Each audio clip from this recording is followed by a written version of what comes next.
할렐루야. 하나님이 주시는 은혜와 평강이 여러분의 삶에 가득히 넘쳐나시는 모두가 되시기를 주님의 이름으로 축복합니다. 40주년 행사하시느라고 고생 많으셨습니다. 바쁘셨죠? 비교해서 지난 한 주간은 좀 한가로웠을 것 같아요. 앞으로는 좀 평상 모드로 당분간 가도록 하겠습니다. 오늘은 종교개혁 주일입니다. 1517년 10월 31일 비텐베르크 성당문 앞에 마틴 루터가 95개조 반박문을 붙인 것이 계기가 되어서 종교의 개혁의 불씨가 그렇게 활활 타올랐던 날을 기념하는 것입니다. 95개조 반박문은요, 실은 토론하자고 붙여놓은 거예요. 이건 아니지 않느냐, 당시의 교회의 잘못된 교리와 또한 가르침에 대해서 나름대로 신앙적 양심을 가지고 있던 루터가 한번 토론하자고 붙였던 것인데, 그게 일파만파 프린트가 돼서 퍼진 거죠. 그래서 개혁의 놀라운 불씨가 되었던 사건입니다. 그 당시 종교개혁의 슬로건은요, 오직 성경으로, 오직 은혜로, 오직 믿음으로, 오직 예수만으로, 오직 하나님께 영광을 올려드려야 한다는 슬로건으로 개혁이 일어났습니다. 바꿔 얘기해보면 그렇지 않았다는 거죠. 교회의 기준이 성경 말씀이 아니라 성경 말씀의 권위보다 교황의 해석이 더 파워를 가지고 있던 시대예요. 오직 예수 그리스도를 믿는 믿음으로 말미암아, 은혜로 말미암아 구원에 이르는 것이 아니라 면죄부를 삼으로 말미암아 구원에 이룰 수 있다라고 거짓된 잘못된 가르침을 설파함에도 불구하고 당시의 교인들은요, 성경을 가지고 있을 수가 없었어요. 성경 말씀을 자기의 나라의 말로 듣지를 못했던 시대입니다. 그러니까 말도 안 되는 이야기를 할 때 반박하지 못하고 그냥 그런 줄 알고 살았던 암흑의 시대였던 것이죠. 예수님 시대도 그리 다르지 않았습니다. 당시에 많은 사람들에게 존경을 받고 거룩한 사람처럼 여겨졌던 바리새인들의 모습이 그랬습니다. 바리새인들은요, 구별된 사람들이었어요. 거룩한 사람이라 다른 사람들이 존경했고 스스로도 그렇게 생각했던 사람들입니다. 하지만 예수님께서는 그들의 속내를 꿰뚫고 계셨습니다. 겉은 번드르르 했어요. 하지만 그들의 속에는 썩어 문드러진 냄새나는 일들이 가득했던 것을 예수님은 보셨죠. 그래서 그들을 외식하는 자들이라고 질책하셨고, 심지어는 화 있을진저 독사의 자식들아 라고 하는 저주까지 금하지 않으셨습니다.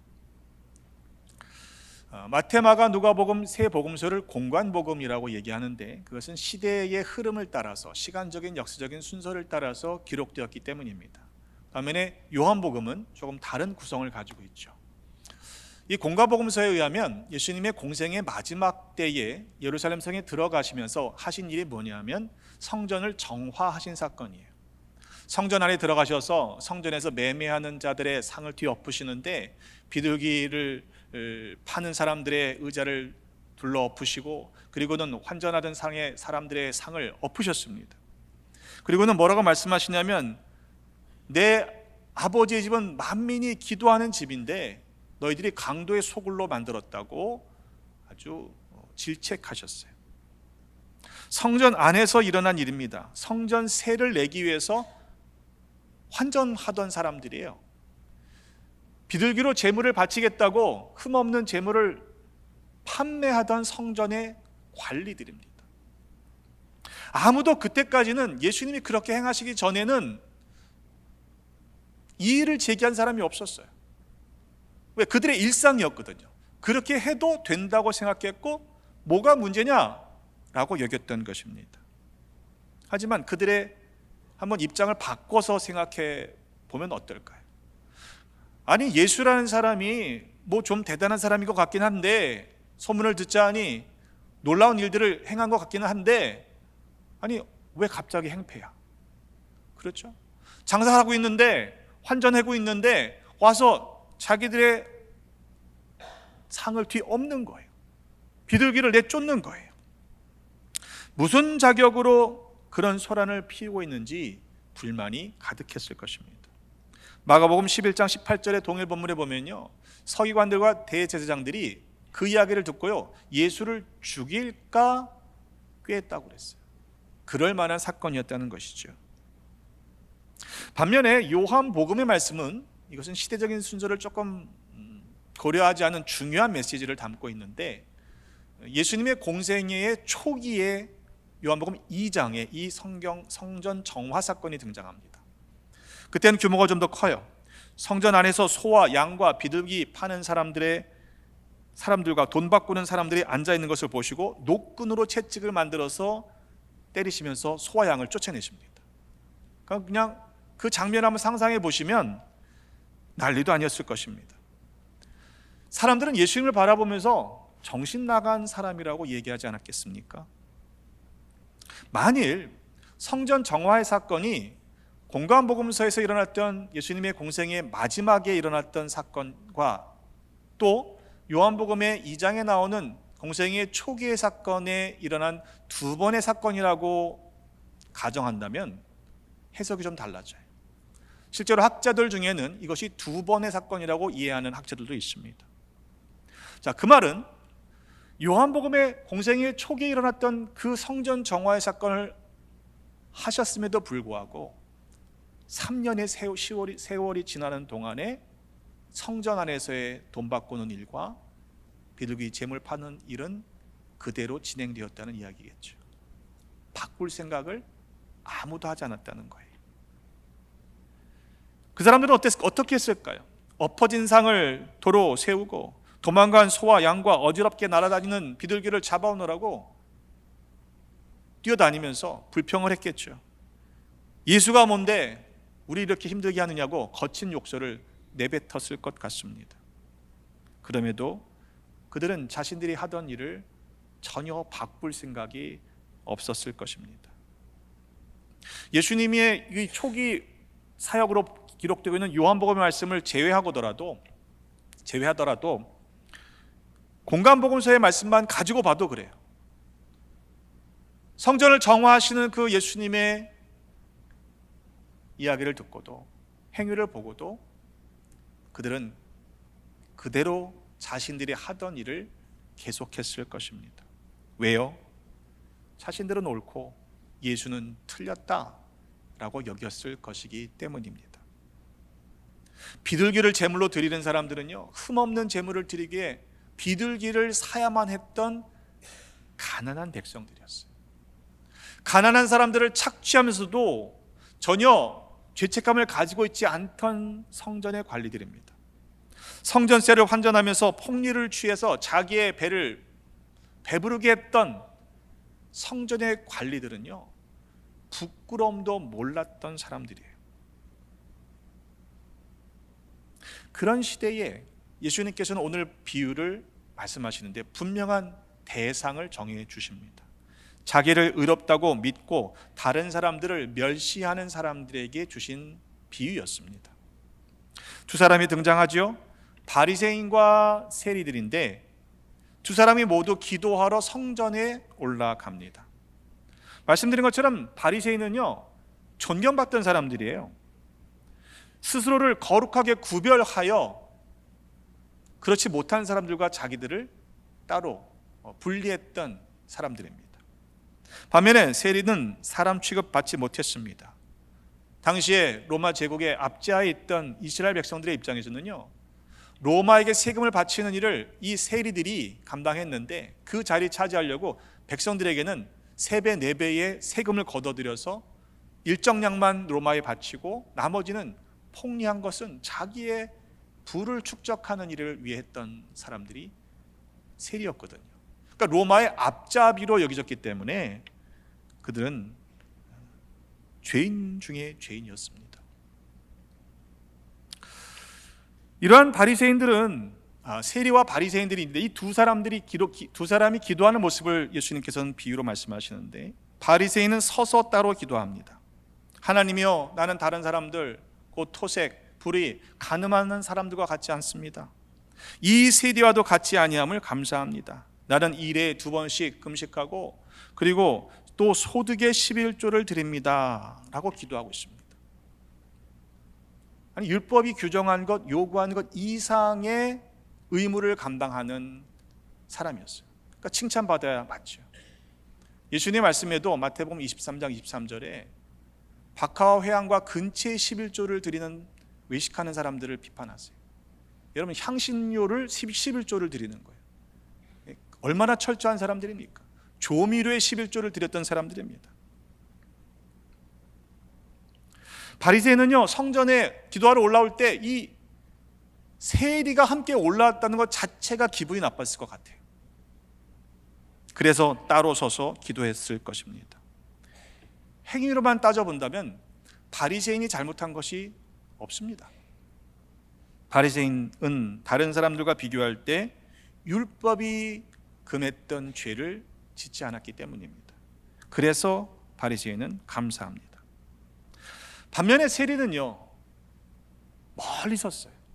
감히 눈을 들어 하늘을 바라보지도 못했습니다. 다만 가슴을 치며 하나님 불쌍히 여겨 주십시오. 나는 죄인입니다. 나는 죄인입니다. 맞죠? 세리는 죄인입니다. 모두가 죄인으로 여겼어요. 사람들의 따가운 눈총을 받는 것이 익숙했을 것입니다. 하지만 이 세리는 적어도 양심이 조금은 있었던 것 같아요. 자기가 죄인인 걸 알잖아요. 인정하잖아요. 세리가 잘한 일은 하나도 없습니다. 바리새인과 세리를 한번 비교해 보십시오. 누가 더 의로운 사람입니까? 따져볼 필요 없이요. 바리새인이 더 의로운 거 아니에요? 하지만 예수님께서는 전혀 뜻밖의 대답을 하셨습니다.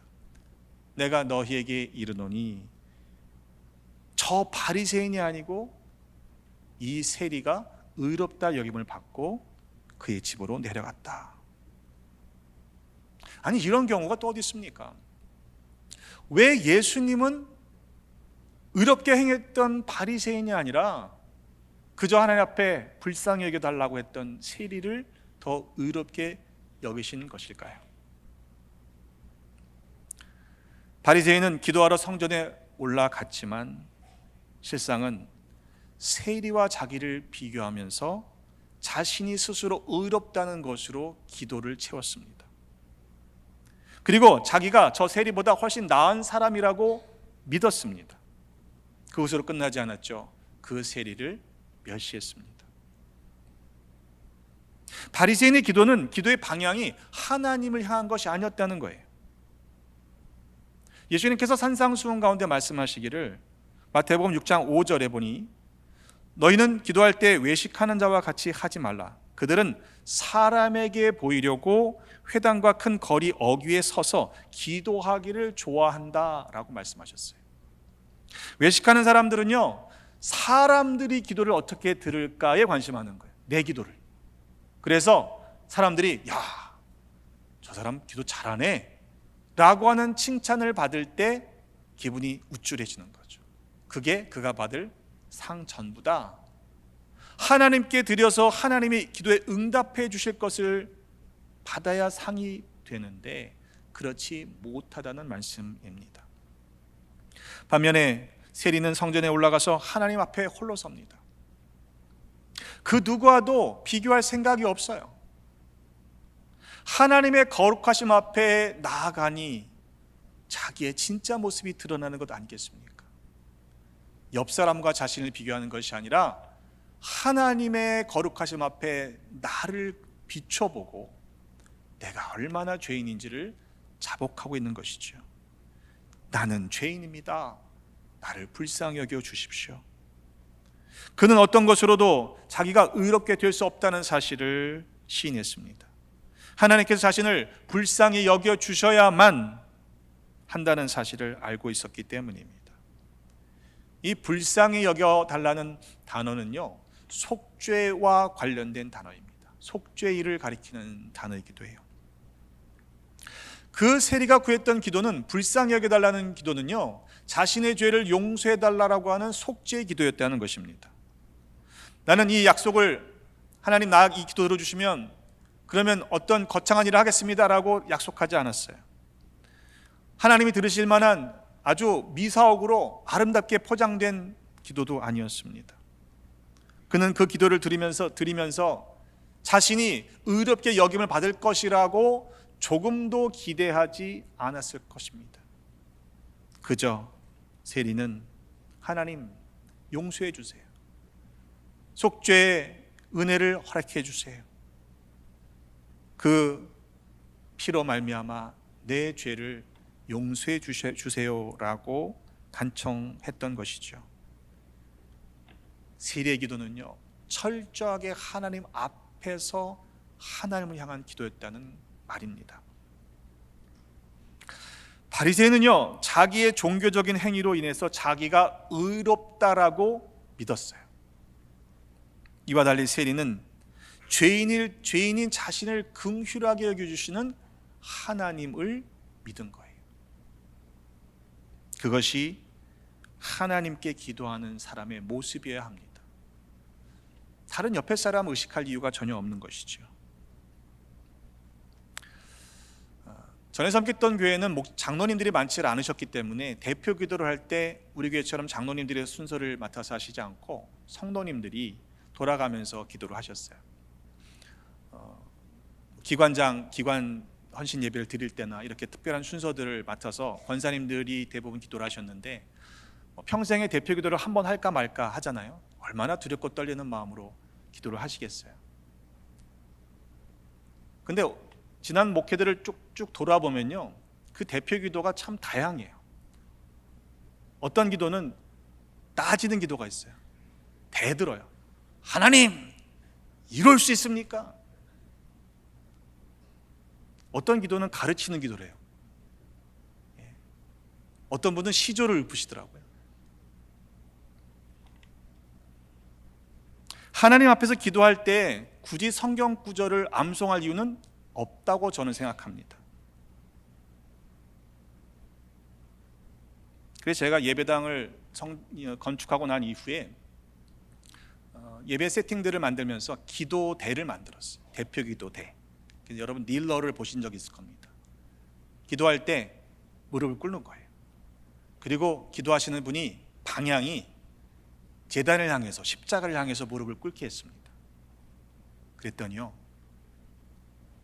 기도가 달라지더라고요. 여러분, 우리의 기도가 하나님을 향하고 있는지를 확인하시지 않으면 우리는 하나님 앞에서 때로 대드는 기도를 할 수도 있고요, 하나님을 향해 가르치는 기도를 하고 있는 죄를 범하면서도 모를 수 있어요. 새해부터는 우리도 그렇게 기도하려고 생각하고 있습니다. 무릎 꿇고 기도하는 기도. 말씀을 들을 때도 마찬가지입니다. 오늘 선포된 말씀을 들으실 때 각자 내게 주시는 말씀으로 들어야 맞겠죠? 근데 오늘 말씀 그 인생이 들어야 되는데 안 왔네? 이러시면 안 되는 거예요. 혹시라도 말씀을 들으실 때 다른 사람이 먼저 떠오르면요, 어쩌면 나는 그와 나를 비교하고 있는 교만한 사람일 수도 있습니다. 하나님 앞에서 우리는 우리 자신의 모습을 볼 수 있어야 합니다. 바리새인이라고 하면 으뜸이었던 사도 바울도 자신의 모습을 비춰보니 이렇게 고백합니다. 로마서 7장 24절로의 말씀에 오호라, 나는 곤고한 사람이로다. 이 사망의 몸에서 누가 나를 건져내랴? 이전에는 율법으로 볼 땐 흠이 없던 의로운 사람이라고 생각했건만 주님 앞에 나아가니 빛 대신 주님의 그 조명 아래서 자기 자신이 소망이 없다는 사실을 깨닫게 되었던 것이죠. 그러나 그는 감사합니다. 왜? 우리 주 예수 그리스도로 말미암아 하나님께 감사하리로다. 나 자신을 볼 땐 결코 소망이 없지만 그러나 내 안에 사시는 예수 그리스도로 말미암아 의롭게 여겨졌기 때문에 하나님께 감사를 드릴 수 있게 되었다는 이야기입니다. 갈라디아서 2장 16절의 말씀에 분명하게 바울은 가르치고 있습니다. 사람이 의롭게 되는 것은 율법의 행위로 말미암음이 아니요 오직 예수 그리스도를 믿음으로 말미암는 줄 알므로 우리가 그리스도 예수를 믿나니 이는 우리가 율법의 행위로서가 아니고 그리스도를 믿음으로써 의롭다함을 얻으려 함이라. 율법의 행위로서는 의롭다함을 얻을 육체가 없다라고 분명하게 말씀하고 있어요. 우리가 의롭게 살아가야 할 이유는요, 구원을 받기 위한 조건이 아닙니다. 예수 그리스도의 값없는 피 흘림, 보혈로 말미암아 우리의 모든 죄가 용서받았기 때문에 우리가 의롭게 여겨지는 거예요. 우리를 의롭다 여겨주신 하나님의 은혜를 입은 그리스도인들은 때문에 거룩하게 의롭게 살아가려고 애써야 하는 것이죠. 우리가 조심하지 않으면 기도하면서도 교만해질 수 있습니다. 겸손을 가장한 기도가 우리 안에 숨어 있는지 살펴봐야 합니다. 들어보면요, 사람도 알아요. 하물며 우리의 심령을 감찰하시는 하나님께 들키지 않을 죄는 아무도 없습니다. 혹시 다른 사람들과 비교하면서 내가 너보다는 좀 낫다라고 생각하는 분들이 있다면 여러분, 이건 교만한 겁니다. 회개하셔야 돼요. 부목사 시절에 한국교회는 주일에도 새벽 예배가 있었습니다. 새벽 예배를 드리고 나서 학생들과 또 예배를 한 번 더 드렸어요. 이렇게 둘러앉아서 아이들과 예배를 드리고 마지막 기도를 이렇게 돌아가면서 기도로 마쳤는데, 한 번은 교회 나온 지 얼마 안 된 여학생이 참여하다가 마침 순서가 제일 마지막에 돌아온 거예요. 기도를 이어 가다가 마지막 그 여학생이 기도를 하면서 뭐라고 기도를 했는데, 이게 기도 형식을 잘 모르니까 그냥 혼자서 아멘 하고 끝내버린 거예요. 그러니까 다들 눈치를 슬쩍 보면서 기도 어떻게 끝내지? 그런 것 같더라고요. 그래서 제가 그냥 아멘 하고 끝냈어요. 여러분, 그 기도를 하나님이 듣지 않으셨을까요? 예수 그리스도의 이름으로 기도 맺지 않았기 때문에 기도가 안 되는 걸까요? 전 그렇게 생각하지 않습니다.